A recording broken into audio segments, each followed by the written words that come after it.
नमस्कार, स्वागत है आपका साहित्य अमृत के यूट्यूब चैनल में। पिछली कड़ी में हमने जाना था कि रामायण केवल भगवान श्री राम की कथा नहीं है, बल्कि यह कर्तव्य, मर्यादा, त्याग, प्रेम और मानवीय संबंधों को समझने का एक माध्यम भी है।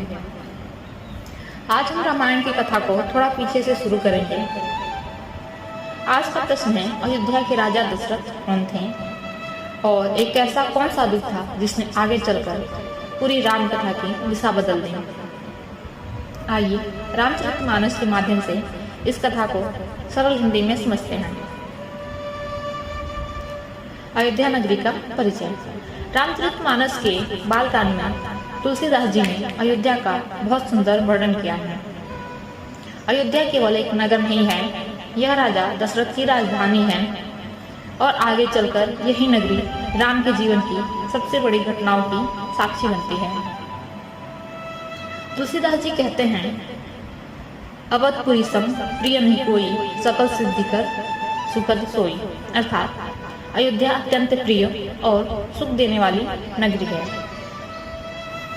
राम कथा में अयोध्या का महत्व केवल इसलिए नहीं है कि वह राम की जन्मभूमि है।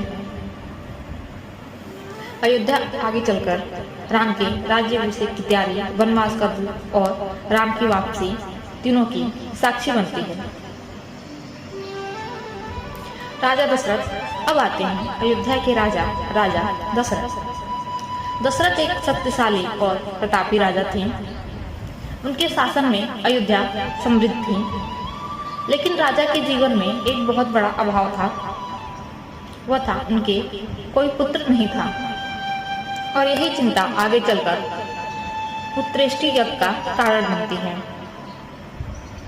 राजा दशरथ के मन में पुत्र प्राप्ति की तीव्र इच्छा थी। उन्होंने गुरुजनों से परामर्श किया और पुत्र प्राप्ति के लिए यज्ञ कराया। यहीं से राम के जन्म की कथा की भूमिका तैयार होती है। रामचरितमानस में आगे चलकर राम का जन्म का अत्यंत सुंदर वर्णन मिलता है।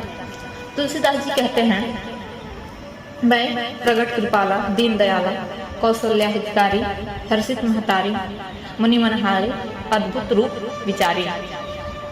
यहाँ तुलसीदास जी राम के जन्म को केवल एक राजकुमार के जन्म के रूप में नहीं देखते, वे उन्हें कृपाला और दीन दयाला कहते हैं। अर्थात राम करुणा और दया के प्रतीक है।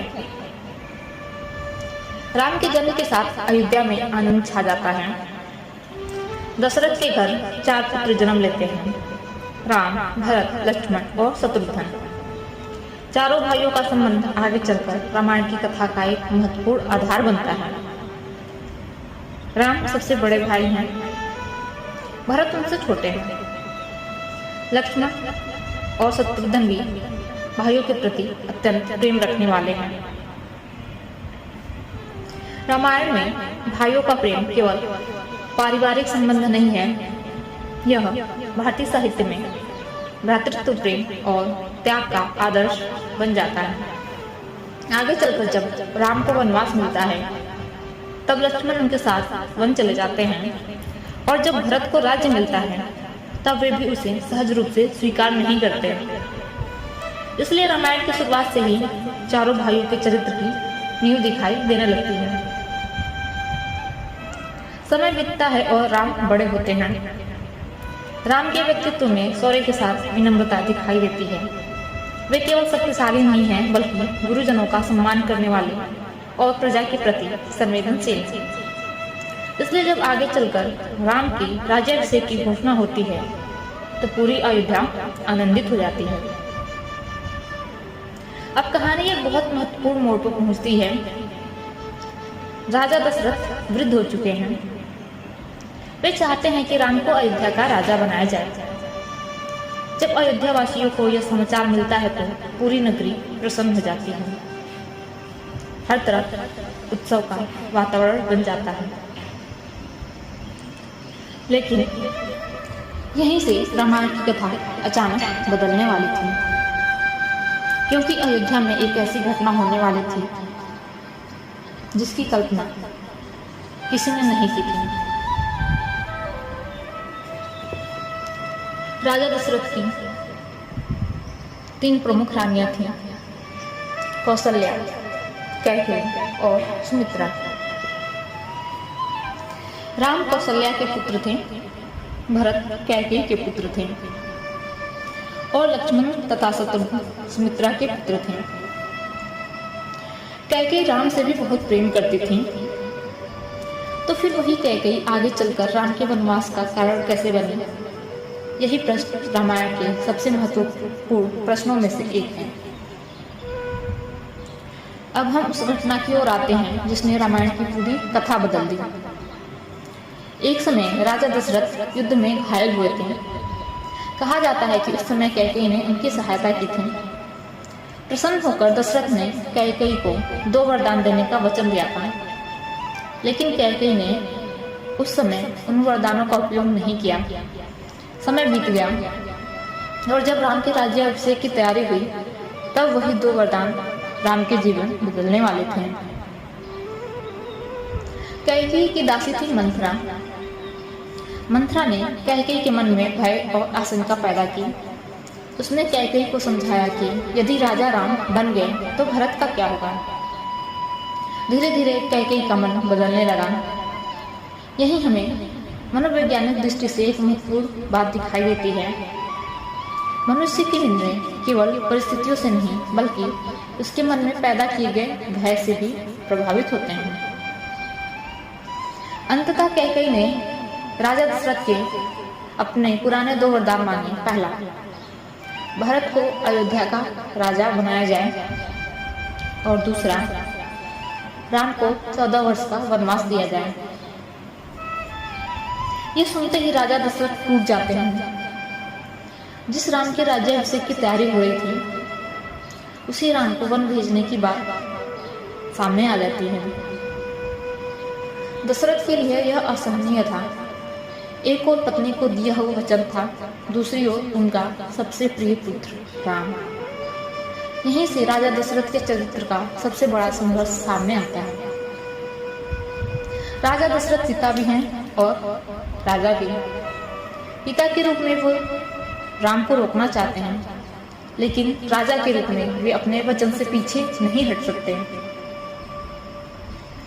जब राम को वनवास का समाचार मिलता है तब उनके सामने सबसे बड़ा प्रश्न यह नहीं था कि मुझे वन क्यों जाना चाहिए, बल्कि उनके सामने प्रश्न था पिता का वचन कैसे पूरा होगा। यही राम के चरित्र की सबसे बड़ी विशेषता है। वे क्रोधित नहीं होते, वे राज्य के लिए संघर्ष नहीं करते, वे कैकेयी को अपमानित नहीं करते, वे वन जाने के लिए तैयार हो जाते हैं। रामचरितमानस में राम के चरित्र का यही प्रश्न है, मर्यादा पुरुषोत्तम बनाता है। रामायण का यह प्रसंग हमें बताता है कि जीवन में कई बार ऐसी परिस्थितियां आ जाती हैं जिन्हें हम बदल नहीं सकते, लेकिन हम यह तय कर सकते हैं कि उन परिस्थितियों में हमारा व्यवहार कैसा होगा। राम के सामने परिस्थिति कठिन थी, लेकिन उनका निर्णय स्पष्ट था, कर्तव्य पहले। यही रामायण की मूल चेतना है। अब इस प्रसंग को साहित्य की दृष्टि से समझिए। कैकेयी को केवल बुरी स्त्री कह देना बहुत सरल निष्कर्ष होगा। तुलसीदास की कथा में कैकेयी के मन पर मंथरा का प्रभाव पड़ता है। उसके भीतर भरत के भविष्य को लेकर चिंता और भय पैदा होता है। अर्थात यहाँ केवल अच्छाई और बुराई का संघर्ष नहीं है, यह मोह, भय, महत्वाकांक्षा, मातृत्व और मानसिक प्रभाव का भी संघर्ष है। और यही रामायण को एक गहरे मानवीय ग्रंथ में बदल देता है। तो आज हमने जाना अयोध्या कैसी थी, राजा दशरथ कौन थे और उनके भाइयों का जन्म कैसे हुआ, राम के राज्याभिषेक की तैयारी क्यों हुई, कैकेयी के 2 वरदान कैसे मिले और अंततः राम के सामने वनवास की परिस्थिति कैसे आई है। लेकिन हमारी कहानी भी पूरी नहीं हुई है, क्योंकि अगली कड़ी में हम उस ऐतिहासिक क्षण को देखेंगे जब राम वन जाने की तैयारी करते हैं और तब सामने आती हैं सीता। सीता राम से कहती हैं कि आप वन जाएं और मैं अयोध्या में रहूं, यह कैसे संभव है। लेकिन क्या सीता का बन जाने का निर्णय केवल पति के साथ जाने का निर्णय था, या उसके पीछे उनका अपना स्वतंत्र निर्णय और साहस भी था? ये हम अगली कड़ी में विस्तार से समझेंगे। अगले भाग में हम देखेंगे राम वनवास और सीता का निर्णय। सीता आखिर वन क्यों गई? अगर आपको रामायण का यह साहित्यिक और सरल हिंदी वाला रूप पसंद आ रहा है तो साहित्य अमृत के YouTube चैनल को लाइक और सब्सक्राइब करना बिल्कुल ना भूलें। नमस्कार।